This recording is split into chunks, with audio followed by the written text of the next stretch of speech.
Baik, Assalamualaikum warahmatullahi wabarakatuh. Baik, nama saya Herman. Saya akan membawakan tutorial menggunakan software ProModel untuk simulasi. Tapi sebelum memulai itu, saya ingin menyampaikan tentang simulasi itu sendiri secara singkat. Ya, secara singkat itu seperti apa? Sesuai dengan judulnya, Anda bisa lihat mungkin di sini namanya Discrete Event Simulation. Ya, jadi memang khusus jenis simulasi yang kita pelajari kali ini. Ya, dan memang ProModel ini adalah sebuah software simulator yang dikhususkan untuk jenis simulasi semacam ini. Baik, jadi pertemuan kita kali ini membahas mengenai pengantar Discrete Event Simulation dan software ProModel.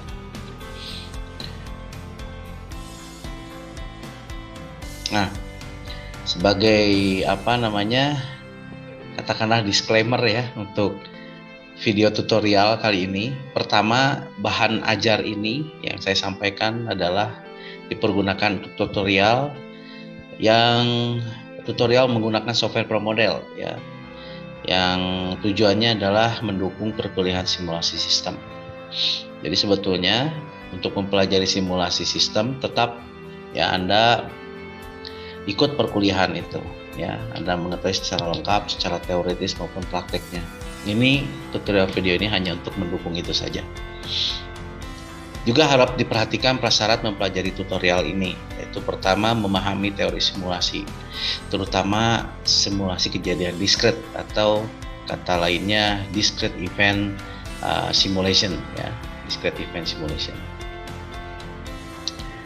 Kemudian lebih diutamakan yang mengikuti tutorial video ini sudah mengambil atau sedang mengambil simulasi sistem, sudah mengambil permodelan sistem, penelitian operasional, dan statistika industri. Kenapa? Karena memang semua mata kuliah ini merupakan dasar-dasar yang diperlukan dalam mempelajari simulasi sistem. Kemudian berikutnya adalah software simulator yang kita gunakan, itu adalah ProModel versi 2016 yang Anda bisa download secara official ya melalui www.promodel.com McGraw-Hill ya, jadi di situs resminya, dan itu merupakan student version ya. Karena student version maka itu terbatas fitur-fiturnya. Ya, salah satu kelemahan dari student version adalah memang fitur-fiturnya, karena memang tujuannya untuk belajar ya. Jadi untuk riset dan untuk kebutuhan yang lebih komersial atau profesional, software student version ini tidak boleh digunakan. Jadi ini hanya untuk belajar saja. Kemudian referensi utama untuk video tutorial ini adalah dari buku Harold dan kawan-kawan ya, berjudul Simulation Using ProModel Second Edition, McGraw-Hill, New York ya. Bagi mahasiswa STTB silahkan Anda kunjungi perpustakaan ya, di sana juga ada buku ini ya. Buku ini tersedia banyak. Oke. Walaupun kita mempelajari tutorial video ya, mempelajari simulasi menggunakan ProModel ya, tapi ya kita akan pelajari dulu ya secara singkat ya. Kalau secara lengkap Anda ikuti perkuliahannya ya, perkuliahan simulasi sistem, tapi secara singkat saja mengenai apa itu simulasi ya. Jadi simulasi itu adalah teknik memodelkan atau teknik permodelan ya, dan analisis yang digunakan untuk mengevaluasi dan memperbaiki sistem dinamis untuk semua jenis sistem dinamis ya. Kemudian juga bisa juga dikatakan simulasi ini kalau yang ini adalah secara secara metodologi ya, pengertian secara metodologi. Sedangkan berikutnya adalah simulasi secara umum, itu sebetulnya adalah imitasi dari sistem dinamis menggunakan model komputer yang tujuannya adalah bisa mengevaluasi dan memperbaiki kinerja atau performansi sistem ya. Jadi itulah sebetulnya simulasi ya. Kalau menurut Oxford American Dictionary, simulasi itu adalah suatu cara untuk mereproduksi kembali kondisi dari suatu situasi dengan menggunakan model yang tujuannya untuk suatu kajian atau untuk suatu pengujian atau untuk suatu pelatihan.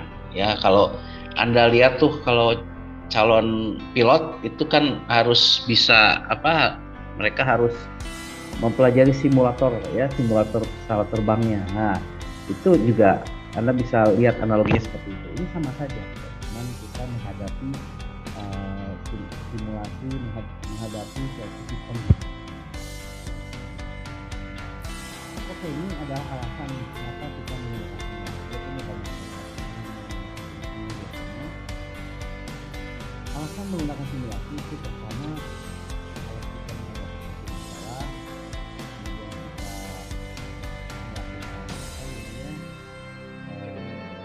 trial error itu masalah itu biasanya itu akan pertama mahal, ya. Trial error itu kita kemudian juga time consuming dan mungkin akan sifatnya disruptif, ya, bisa menghentikan sebuah proses dalam sistem atau dan sebagainya, ya. Nah, dengan menggunakan simulasi, ongkos itu bisa dikurangi, ya. Nah, kalau kita lihat nih biaya dari suatu perbaikan sistem menggunakan simulasi dan tidak menggunakan. Dan simulasi itu memang analisisnya ada yang disebut dengan active analysis. Kita mempelajari kondisi yang saat ini terjadi dalam sistem, dan what if analysis.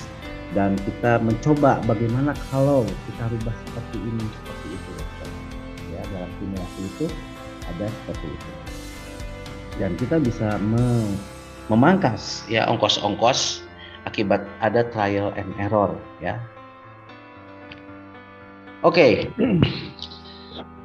Berikutnya adalah mengapa kita menggunakan simulasi, karena memang simulasi komputer, ya, terutama simulasi komputer ini ada kemampuan menampilkan secara virtual, ya, sehingga experience-nya, ya, pengalamannya dalam melihat suatu sistem nyata itu bisa dialami, ya, bisa kita dapatkan, ya, pengalamannya bisa kita dapatkan seperti keadaan nyata, gitu, ya. Nah, itu virtual capability-nya dia punya. Dia dilengkapi dengan fitur animasi, ya, gerakan yang kita bisa atur dan sebagainya.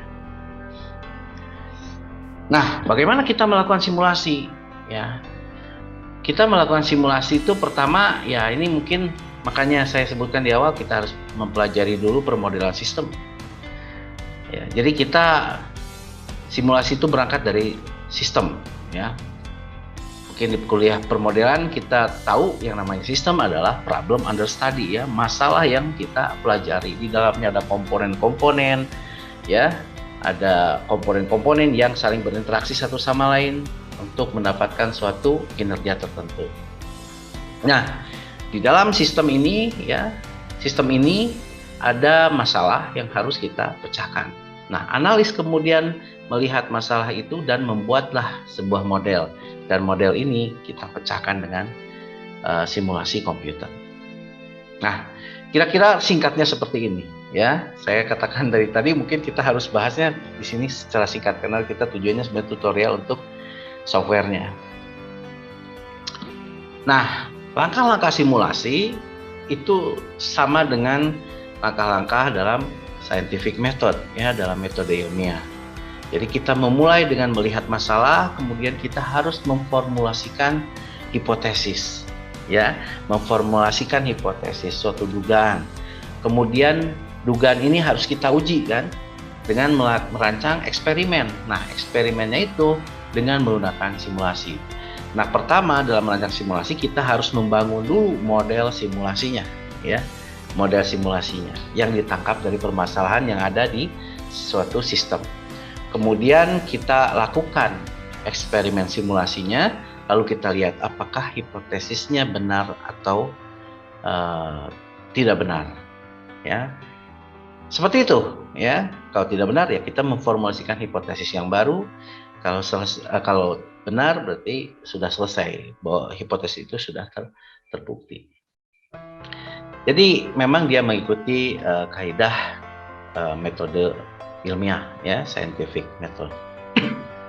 Kegunaan simulasi kalau dalam terutama ya discrete event simulation nih, ini pembahasannya lebih ke discrete event simulation, ya. Ini ya banyak sekali ya, kita bisa di dunia manufaktur, ya, di quality, di ongkos, ya, productivity, ya, di operasi dan sebagainya, termasuk maintenance, production scheduling dan seterusnya. Ya, Anda bisa pelajari nanti di perkuliahan, ya. Kemudian kapan menggunakan simulasi? Nah, ini yang penting. Tidak seluruh masalah sebetulnya bisa dipecahkan dengan simulasi, tapi belum tentu semua masalah tepat, ya, secara tepat kita pecahkan dengan simulasi, ya. Yang pertama, ya, simulasi itu digunakan saat kita mau mengambil suatu keputusan operasional. Itu yang pertama. Kedua, proses yang dianalisis harus terdefinisi dengan baik, atau bahasa Inggrisnya well defined, ya, dan sifatnya berulang-ulang. Ya, kalau ada parameter yang belum diketahui baru menduga-duga, itu susah kita menggunakan simulasi. Ya, seperti itu. Kemudian aktivitas dan kejadiannya mempunyai hubungan interdependensi, ya, saling ketergantungan, dan dia bersifat berubah-ubah, ya, sifat variabilistik. Kemudian keempat, nah ini yang penting, ya, biaya dampak dari satu pengambilan keputusan lebih besar dari biaya melakukan simulasi, ya. Jadi masalah yang muncul, ya, di sistem, kemudian kita harus memecahkan masalah itu dengan mengambil suatu keputusan. Ketika kita mau mengambil keputusan, itu akan berdampak misalnya annual saving, ya, suatu perusahaan itu sampai bisa 1 miliar, gitu ya, annual saving. Tapi dengan simulasi, ya, kita bisa jalankan dengan ongkos yang sangat minimum, ya, dengan ongkos yang sangat minimum. Oke. Begitu. Kecuali kalau misalnya sebaliknya, misalnya kita ingin saving 20 juta gitu ya dalam setahun, tapi kita menggunakan simulasinya sampai 30 juta. Nah, itu jangan, ya. Jangan lakukan seperti itu. Itu berarti salah, ya. Kita jangan menggunakan simulasi. Jadi ongkos, karena simulasi itu tetap dia butuh ongkos. Simulasi itu tetap kita harus ngambil data dari sistem, ya, mengambil data dari keadaan sebenarnya, ya, lalu dibuat eksperimennya secara simulasi. Seperti itu kira-kira.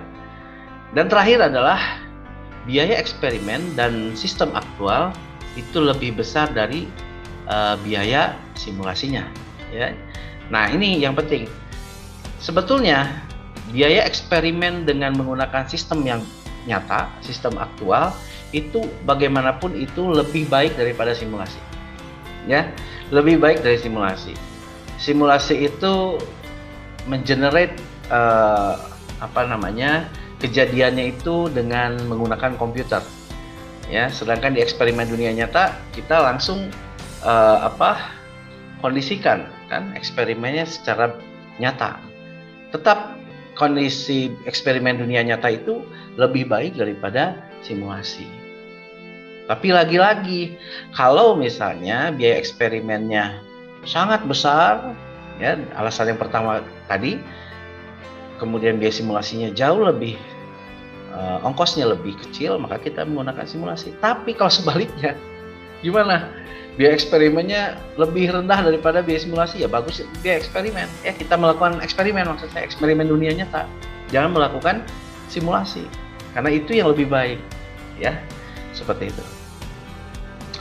Nah, ini jenis-jenis simulasi, ya. Simulasi itu banyak, ya, model simulasi itu banyak. Sebetulnya lebih dari ini, ya, lebih dari ini karena yang terkait dengan bidang teknik industri. Ya. Pertama ada yang namanya model simulasi statis, di mana di situ waktu tidak berperan. Kemudian ada dinamis, di mana waktu berperan, ya, ada perubahan-perubahan nilai karena pada waktu-waktu yang berbeda, itu dinamis. Kemudian ada discrete, nanti kita pelajari discrete, ada yang continue, Kemudian ada deterministik karena nilai-nilainya pasti, dan ada stokastik yang nilainya bersifat random. Oke, kita lihat. Nah, ini yang akan kita pelajari adalah discrete event simulation ya. Discrete event simulation ini ya simulasi discrete lah gitu ya sebutnya.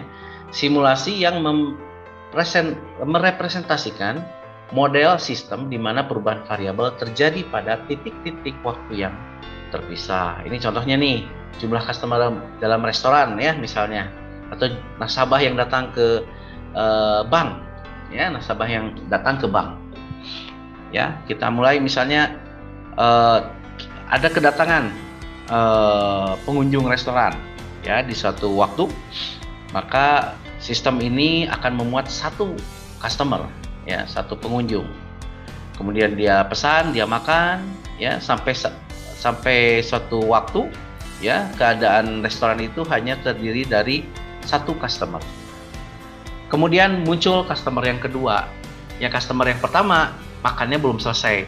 Yang ini udah pesan, sehingga di dalam restoran itu ada dua customer. Hingga suatu saat customer yang pertama sudah selesai makan, bayar, pulang. Tinggal satu. Nah, seperti itu. Ya, tinggal satu di dalam restoran. Nah, seperti ini kira-kira gambaran dari discrete event simulation. Ya, keadaan-keadaan ini yang disimulasikan. Berbeda dengan continuous simulation model, simulasi ini untuk merepresentasikan perubahan kontinu dalam sistem dan seringkali diekspresikan oleh suatu persamaan yang diferensial, misalnya perubahan suhu, ya, perubahan suhu, apalagi kecepatan. Nah, ini biasanya di dunia-dunia ilmu fisika, ya, kimia, ini banyak menggunakan model simulasi continuous, ya. Jadi beda, ya. Anda lihat grafiknya pun akan berbeda, ya. Nilai dalam sistemnya itu yang ini lebih discrete kelihatan ya, yang ini continue, dan ini ekspresinya biasanya dalam persamaan matematiknya itu persamaan diferensial. Kemudian ada lagi yang simulasi Monte Carlo. Ini masuknya dalam simulasi statis ya, disebutnya simulasi statis. Dia melibatkan ngambil sampel acak yang terus-terusan ya dari sistem. Tujuannya adalah jadi ada istilahnya keywordnya large number ya, semakin banyak sampel yang diambil, maka hasilnya itu akan lebih mendekati sifat dunia nyatanya, sifat deterministik dari sistemnya. Sehingga kita bisa memprediksi sistem ini akan seperti apa, gitu ya, dari pengambilan sampel itu. Nah, itu simulasi Monte Carlo sebutnya ya. Kemudian ada agent based modeling. Agent based modeling ini simulasi yang merepresentasikan model komputasi untuk tindakan dan interaksi antar agen-agen otonom yang punya karakteristik tersendiri, dia punya mengambil keputusan sendiri dan seterusnya. Tujuannya apa? Kita ingin mendapatkan perkiraan bagaimana perilaku dari agen-agen ini dalam sistem dan memahami bagaimana suatu output bisa dihasilkan. Nah, biasanya ini simulasi untuk suatu sistem sosial, ya, sistem sosial, atau bisa juga ekosistem, ya, biologi gitu ya, bisa aja. Agent ini bisa orang, bisa hewan gitu ya, dimana si agent ini dia berinteraksi dengan lingkungan dan dia punya karakteristik tersendiri di lingkungan dan dia mempunyai dampak terhadap lingkungannya. Agentnya bisa lebih dari satu, dan antar agent ini bisa saling mempengaruhi juga, bisa interdependensi juga. Nah, itu agent based modeling. Kemudian ada sistem dynamic simulation ya. Sistem dinamik sendiri ada suatu bidang tersendiri dan sekarang sudah dikembangkan untuk kita bisa mensimulasikan suatu sistem dinamis. Ya, jadi simulasi sistem dinamis ini untuk model-model dari suatu metode sistem dinamis. Kalau sistem dinamis ini kita biasa representasikan dengan matematik ya, secara matematik, supaya kita bisa mengkaji masalah-masalah yang kompleks. Ya, ini adalah satu bidang tersendiri yang khusus ya, yang khusus. Nah, masing-masing jenis simulasi ini dia sebetulnya kalau sekarang sudah menggunakan software ya untuk mengkomputasinya. Di perkuliahan biasanya saya sampaikan kita menggunakan spreadsheet dulu ya untuk memahami benar simulasi itu bagaimana komputasinya, bagaimana prinsip dari kita melakukan simulasi itu. Tapi di sini saya tidak akan jelaskan lebih panjang gimana caranya kita melakukan simulasi secara manual gitu ya. Ini biasanya menggunakan komputer dengan menggunakan software simulator, dan masing-masing dari jenis simulasi ini dia punya software simulator masing-masing. Ya, misalnya discrete event simulation yang akan kita pelajari ini juga khusus ya, ProModel itu untuk discrete event simulation, FlexSim, JumpSim, Simio. Nah, Anda boleh pelajarin semua, silahkan ya, karena masing-masing ada kelebihan, ada kekurangannya, gitu ya. Arena misalnya, ya. Oke, kemudian sistem dynamic simulation, ada PowerSim, ada FanSim, ya. Ini bisa Anda kalau ingin, tapi memang di teknik industri ini tidak wajib ya kita mempelajari sistem dinamis. Mungkin Anda pelajari softwarenya ya, tapi Anda pelajari di perkuliahan permodelan sistem ya tentang sistem dinamis. Oke, itu kira-kira sekilas tentang jenis-jenis simulasi. Kemudian inilah yang akan kita pelajari ya, discrete event simulation itu seperti apa sih? Nah, kita ambil contoh drive-in ya, drive-in suatu makanan cepat saji. McDonald misalnya, seperti ini. Bagaimana sih discrete event simulation itu? Oke, kan kira-kira seperti ini gambarannya.